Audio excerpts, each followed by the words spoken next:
Hello students, today we will just start off your question answer of chapter first political science 11th class।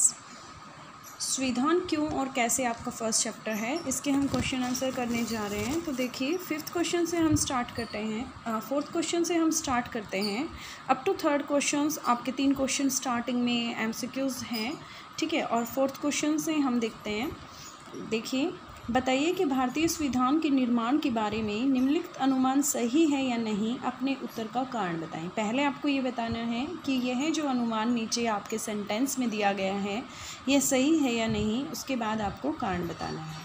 तो देखिए, संविधान सभा में भारतीय जनता की नुमाइंदगी नहीं हुई, इसका निर्वाचन सभी नागरिकों द्वारा नहीं हुआ। ठीक है, ये बात बिल्कुल ठीक है कि जो भारतीय जनता है, ठीक है, उसकी नुमाइंदगी नहीं हुई थी और निर्वाचन सभी नागरिकों ने नहीं किया था, क्योंकि जिस चुनाव के आधार पर संविधान सभा का गठन किया था वह सीमित मताधिकार पर था, ना कि वयस्क मताधिकार पर। आज के टाइम पे जो मतदान किया जाता है वह वयस्क मताधिकार के आधार पर किया जाता है, लेकिन उस टाइम पे जो संविधान सभा का गठन हुआ था वह सीमित मताधिकार पर था।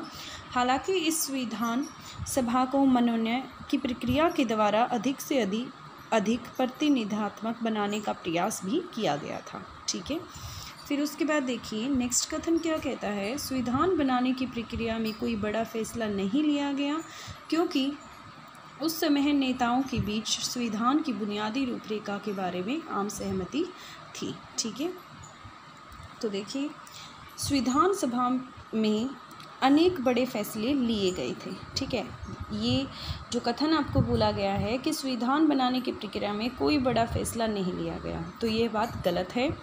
संविधान सभा में अनेक बड़े फैसले लिए गए थे। वे संविधान सभा के सदस्यों में बुनियादी रूप रेखा के संबंध में आम सहमति भी नहीं थी। विचार विमर्श विवाद के आधार पर उत्पन्न आम सहमति के आधार पर अनेक महत्वपूर्ण विषयों पर निर्णय किए गए, जिन पर सदस्यों में मतभेद थे। ठीक है, मतभेद के बावजूद भी फाइनल डिसीजन लिए गए थे। काफ़ी चीज़ें ऐसी थी, मतलब जो बड़े फैसले वगैरह इसमें लिए गए थे। तो ये जो आपका सेकंड क्वेश्चन में गलत जो कथन बोला है यह सही नहीं है।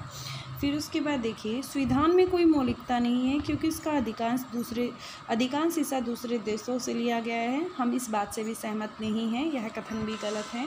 क्यों गलत है? संविधान का अधिकांश भाग विभिन्न देशों से लिया गया है, लेकिन यह कहना गलत होगा कि इस संविधान में मौलिकता नहीं है, क्योंकि भारतीय संविधान के अनेक देशी स्रोत भी थे, जैसे कि जो हमारा अधिनियम था 1935 का और नेहरू की जो रिपोर्ट थी 1928 की, ये सभी भी स्रोत थे हमारे संविधान के। ठीक है, फिर उसके बाद देखिए भारतीय संविधान के बारे में निम्नलिखित प्रत्येक निष्कर्ष की पुष्टि के आपको 2 उदाहरण देने हैं। ठीक है, संविधान का निर्माण विश्वसनीय नेताओं द्वारा हुआ था, जो हमारे फेमस मतलब जो उस टाइम पे प्रसिद्ध नेता थे उनके द्वारा ही हुआ था। उनके लिए जनता के मन में आदर था, बिल्कुल था।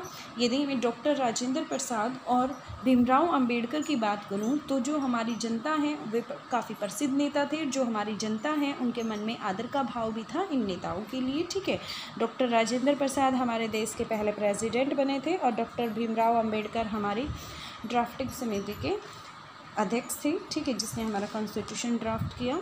फिर उसके बाद देखिए नेक्स्ट पार्ट देखते हैं। संविधान की शक्तियों ने बंटवारा इस तरह किया कि इसमें उलटफेर मुश्किल है। हाँ जी, बिल्कुल किया था कि अलग अलग सभी की शक्तियों का बंटवारा कर दिया गया। 3 सूचियाँ बनाई गई और 3 सूचियों के आधार पर अलग अलग विषय निर्धारित किए गए। पहली सूची थी समवर्ती सूची, जिसमें 47 विषय थे।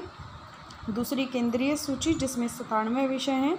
तीसरी प्रांतीय सूची, जिसमें 66 विषय हैं। ठीक है, फिर उसके बाद देखते हैं नेक्स्ट पार्ट। संविधान जो है वो जनता की आशाओं और आकांक्षाओं का केंद्र था। हाँ जी, बिल्कुल, क्योंकि इसके अंदर हमारे नीति निर्देशक सिद्धांत सम्मिलित थी, directive principle of the state, and इसमें हमें फंडामेंटल राइट्स भी दिए गए थे, मौलिक अधिकार भी दिए गए थे। इसलिए हम कह सकते हैं कि जो संविधान है वे जनता की आशा और आकांक्षाओं का केंद्र है। ठीक है, अब उसके बाद हम आ जाते हैं 6 क्वेश्चन के ऊपर। 6 क्वेश्चन क्या कहता है, किसी देश के लिए संविधान में शक्तियों और जिम्मेदारियों का साफ साफ निर्धारण जरूरी है। इस तरह का निर्धारण ना हो तो क्या होगा। ठीक है, ये कहता है कि संविधान में शक्तियाँ और जिम्मेदारियों का जो निर्धारण है वो स्पष्ट रूप से किया गया है। निर्धारण ना हो तो क्या होगा, देखिए, किसी देश के लिए संविधान में शक्ति और जिम्मेदारियों का साफ साफ निर्धारण इसलिए जरूरी है क्योंकि संविधान के द्वारा सरकार के सभी अंगों व प्रशासन सभी संस्थाओं में शक्तियों व जिम्मेदारियों को स्पष्ट रूप से अलग अलग निर्धारण किया जा सकता है ताकि सभी जो चुने हुए प्रतिनिधि हैं वो अपने अपने क्षेत्र में ही रहकर कार्य करें। जब हम उनकी शक्तियों और जिम्मेदारियों को डिवाइड कर देंगे, उनके अलग से निर्धारित कर देंगे, तब वो क्या करेंगे, अपने अपने क्षेत्र में रहकर कार्य कर देंगे तथा अपनी जिम्मेदारियों का पालन करेंगे। इस तरह का निर्धारण ना हो तो राज्य में अनिश्चितता बढ़ जाएगी व किसी को जिम्मेवार नहीं ठहराया जा सकता। ठीक है, क्लियर हो गया आपको ये क्वेश्चन। उसके बाद 7वां क्वेश्चन देखते हैं। शासकों की सीमा निर्धारण करना संविधान के लिए क्यों जरूरी है। देखिए, सीमा का निर्धारण आपको भी पता है 1952 में, मतलब 1947 के बाद ही मतलब ये चीज़ें स्टार्ट हो गई थी कि किस आधार पर हम किस क्षेत्र को किस तरीके से डिवाइड करें, उसकी जो सीमाएं हैं वो किस आधार पर निर्धारित करें। ठीक है, और ये निर्धारण क्यों जरूरी है ये आपसे पूछा गया है। क्या ऐसा भी संविधान हो सकता है जो नागरिकों को अधिकार ना दे।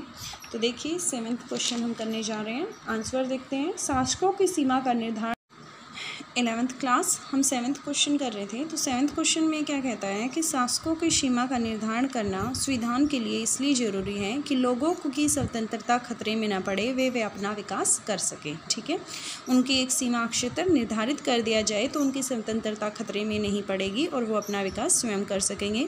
शासकों की शक्तियों पर अंकुश लगाने के लिए ताकि लोगों पर मनमानी तरीके से शासन न कर सकें। सीमा का निर्धारण क्यों जरूरी है, ताकि जो शासकों की शक्तियाँ हैं उन्हें सीमित किया जा सके या उनको अंकुश लगाने के लिए ताकि वो लोगों पर मनमानी ना कर सके। 3rd पॉइंट क्या कहता है, सरकार की शक्तियों को निश्चित करने के लिए आज के दौर में कोई ऐसा संविधान नहीं होगा जिसने अपने नागरिकों को अधिकार नहीं दिए हों। ठीक है, फिर उसके बाद बात करते हैं आपका 8th क्वेश्चन।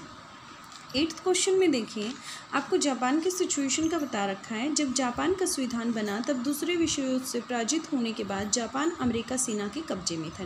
1945 में जापान जो है पराजित हो गया था यूएसए के द्वारा, तो वो उस टाइम पे अमेरिका की सेना के कब्जे में था। जापान संविधान में ऐसा कोई प्रावधान होना असंभव था जो अमेरिकी सेना को पसंद ना हो। ठीक है, क्या आपको लगता है कि संविधान को इस तरह बनाने में कोई कठिनाई है। भारत में संविधान बनाने का अनुभव किस तरह अलग है, जो बिल्कुल अलग है। भारत का जो संविधान बना था वो किसी विदेशी प्रभाव में नहीं बना था, जबकि जो जापान का संविधान था वो अमेरिकन प्रभाव में बना था, क्योंकि अमेरिकन सेना के अधीन था वो, और कोई भी ऐसा प्रावधान उसमें सम्मिलित नहीं कर सकते थे जो अमेरिका को पसंद नहीं हो। जब जापान बन रहा था तो उस समय जापान अमेरिकी सेना के नियंत्रण में था। भारतीय संविधान के बनाने की प्रक्रिया व जापान के संविधान बनाने में सबसे बड़ा यह अंतर है कि भारतीय संविधान एक संविधान सभा के द्वारा लिखा गया जिसको जनता ने अप्रत्यक्ष रूप से चुना था। जापान का संविधान अमेरिकी सेना की निगरानी में लिखा गया था। ठीक है, अब देखिए नेक्स्ट क्वेश्चन आपका 9th क्वेश्चन के बारे में देखते हैं।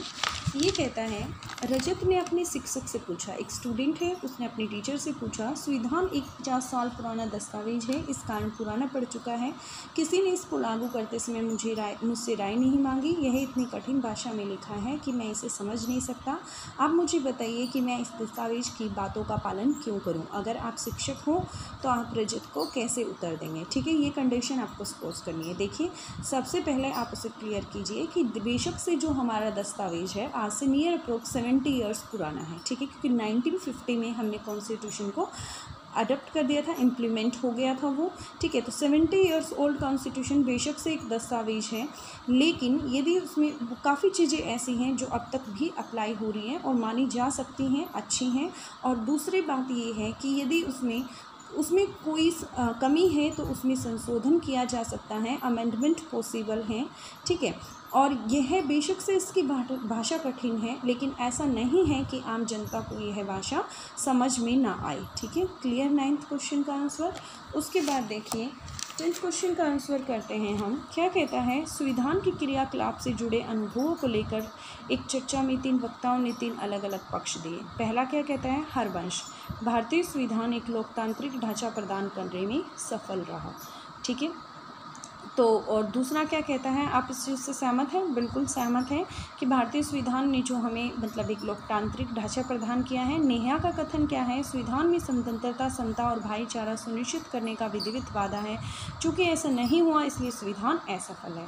जी, हम नेहा के कथन से बिल्कुल भी सहमत नहीं हैं। प्रैक्टिकली मतलब हम उसे एक्सेप्ट नहीं करते, क्योंकि जो हमारा संविधान है उसमें ये 3 वर्ड्स तो हैं, स्वतंत्रता, समता और भाईचारा, ठीक है, ये हमारी प्रस्तावना में ही है और हमारे फंडामेंटल राइट्स में भी हमें ये चीज़ मिली हुई है। बट ये कहता है कि चूँकि ऐसा नहीं हुआ इसलिए नहीं, ऐसा हुआ है और हमारा संविधान असफल नहीं है।